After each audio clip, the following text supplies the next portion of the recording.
Hello, everyone. My name is Monica, and I am here to talk about something that doesn't get talked about enough. You can do some research online and try find help. There are websites that you can reach out to depending on what kind you're going through. And now I am talking about grief. I am not a counselor. I'm not a grief counselor. I'm not a grief therapist. I'm not anything like that. I am just someone who has unfortunately lived through a lot of grief. I will mostly be talking to you about my personal experiences of being a parent in mourning, being a parent who lives every single day in grief. What that feels like, what that looks like, how you can support if you're a parent who has lost a child. Maybe I'm hoping that this can help you with ideas to get through each day, each moment. Again,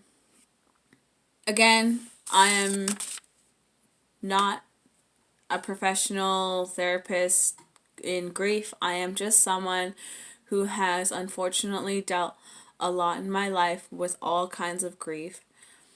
I lost my son back in October 2018.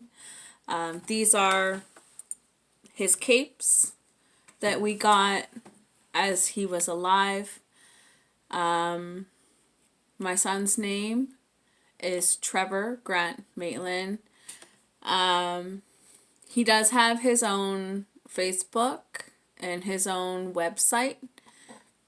It's attached to his Facebook. If you want to look him up, feel free to do so. I have blogged throughout his life. I blogged through his after he died. Sorry. It's still always a really hard thing to say because it's hard to talk about. It's something that you can't even imagine when you're not going through it. Okay, circling back to the capes. So they are from Capes for Heroes, and I got some for him throughout his life because he was my superhero. And there is a company that makes these capes for special needs kids in the States, and I've ordered 4 of them. This one here is just a birthday cape that he missed his friend's birthday because he had passed away just before, but his friend had saved him a cape and gifted me with it. So I hung it up with all of my son's capes that he had while he was alive. I just thought it fitting.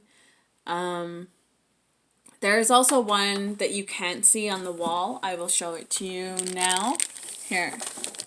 This one is his angel cape. So it's made for children after they pass away. You get a patch to put on the cape, and it turns it into an angel cape. So I have all his capes that are behind me I'm sitting in my dining room. I have them sitting here because I have my son's ashes here on what I like to call my son's altar, because it's a shelf that has all of his things on it, like pictures of him, a forever flower, a plastic flower that he gave me a long time ago, gifts that were offerings to us when we were going through the first couple weeks of grieving. I put them all on a shelf. So his shelf, what I call an altar, is sitting here in the room that I'm in. I will show that to you a little later. Maybe I'll add a video, or not a video, a photo of it here.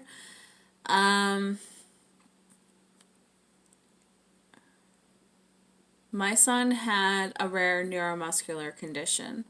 He was 6 years old when he passed away. He was born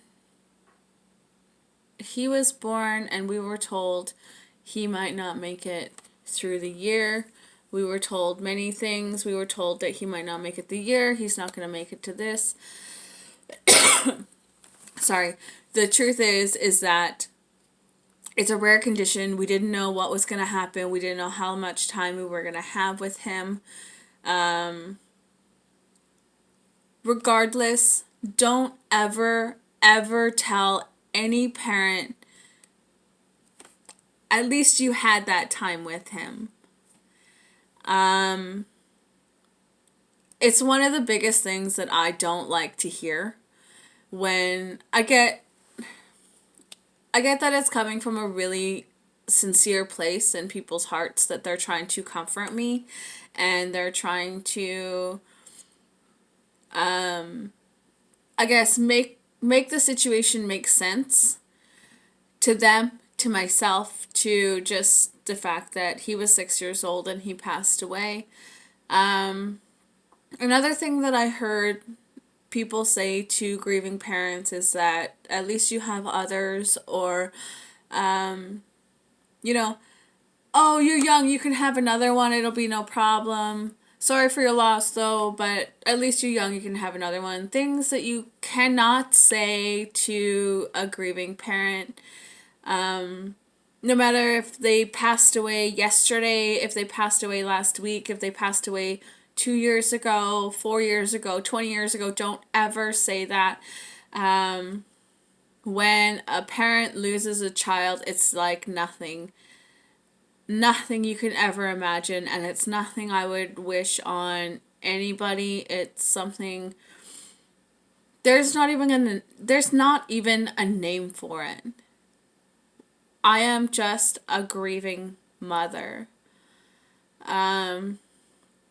Grieving husbands are widowers, grieving wives are widows.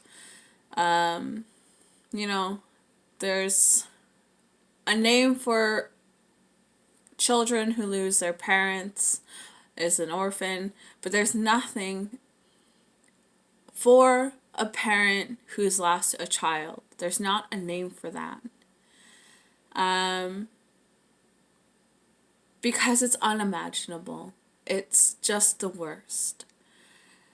I have been fortunate enough to be in contact with other grieving parents, and no matter what kind of grief you're going through, if you can talk to somebody who has been through the same thing that you've been through in their life, my biggest thing is that you contact with them and listen to what they have to say, because they've been through it already. They're still going through it. Grief doesn't stop. Grief never stops. It never leaves. It never goes away. It's always with you.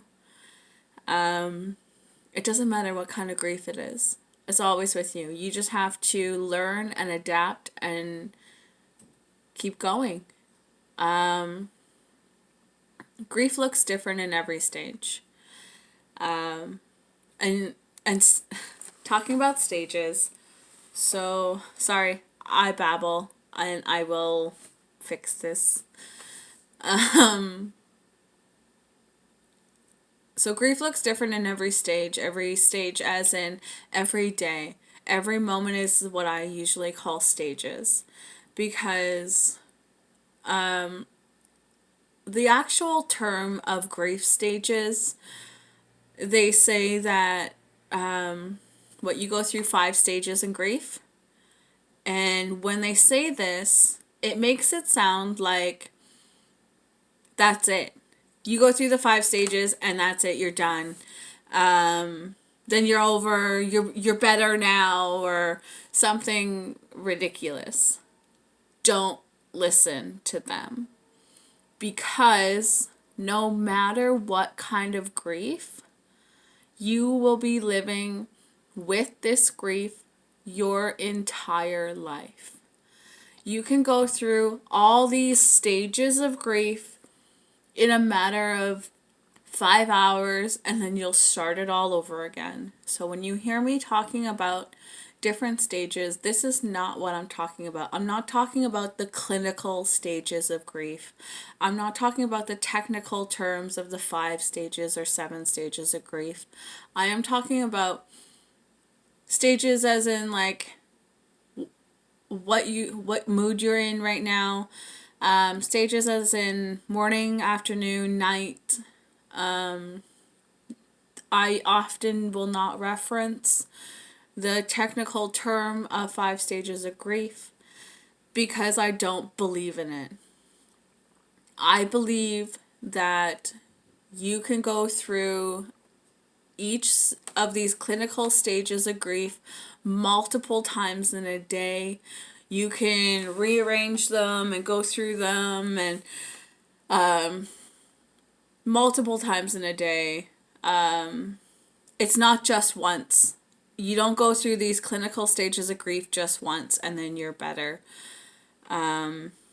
This is something that I don't like to hear people talking about to me, especially when I start with a new counselor and they ask me what stage of grief I'm in. I'll tell them how I'm feeling right now, because I'm assuming that's what they're asking me about, is how I'm feeling right now. Because my son died October 2018. I'm not going to be angry forever. I'm not going to be sad continuously forever. I don't actually have a lot of regrets with my son, or any at all. So I'm blaming anybody. These things aren't relevant to me. Each grief is different. It's not a context book. It's something that you have to experience and go through. And anything out of the abnormal, I often will just say is grief. Because, for example, sometimes I'll be, hanging around in my living room and, sorry, my eye is itchy. Sometimes I'll be hanging out in my living room and all of a sudden I'll get a really bad leg cramp. And it'll start feeling like, like lazy leg. And then my arms will start getting sore.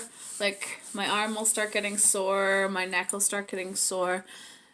But I haven't done any workout. I haven't done anything out of the abnormal during my day. Grief can turn into a physical thing. When you hold it in and you have so much of it, the more you love, the more you grieve. Your grief is an absence of love's destination. Your loved one is gone and you can't express and show your love to them, so you grieve. Which is why I say you will grieve forever. You loved that person a lot. You loved whoever it was so much. And you probably would have loved them forever, and you will. Which is why you will grieve. So circling back to muscle aches, everything is to me, everything that is out of my abnormal, before I had lost my son, everything that is different, I relate to my grief. So muscle pains and everything, just random,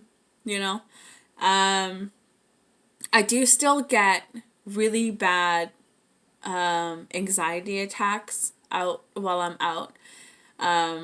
I could be grocery shopping, I could be going to work, I could be, just walking around the block that we live in. I could be on the SkyTrain and I just get this anxiety. And anxiety feels different to me a lot of the time. Sometimes my hands will start sweating. Sometimes my feet feel cold, my hands feel cold. I start feeling like I'm sinking into the ground. I get what I call foggy brain, that eventually will lead into a really bad migraine. These feelings I direct with my grief. I have so much of it, not only being a mother to a child who has passed away at such a young age. I also have lost my sister. I've lost really close friends, multiple really close friends throughout my life. I've lost my mother at a young age, my father at a young age. Grandparents. I've lost my grandmother. I've lost elders in my life who I considered as close as my family. So I hold a lot of grief in my life. So I would just like to share with you throughout this blogging, maybe ways to cope, what it looks like, things that I've found that help. Sometimes I might just come on here and I'll look like a mess. I mean, like, I keep fidgeting with my hair because my hair just won't listen to me. It often doesn't. So it's just like standing up. I might come on here and look like a mess because I'm crying. I might look like a mess because I am a mess. Every moment is different. I'm not going to say every day, take every day as it comes. I'm not going to say every day is different, because every single moment, one moment to the next through the day, is different. You can have a smell in the air. For me, a lot of the time, even that doesn't. Sometimes I cry, sometimes I get anxiety. Sometimes I smile and I laugh with my memories that come to my mind when my grief gets triggered through a smell, something that I saw, something that I heard. So every moment is different. Everything is different. Things are going to be different for you than they are for me. I'm hoping me being here and talking about my own personal grief journey will help someone somewhere. I believe you need to give your grief the room, meaning that you need to give it space to have air. You need to allow it its room.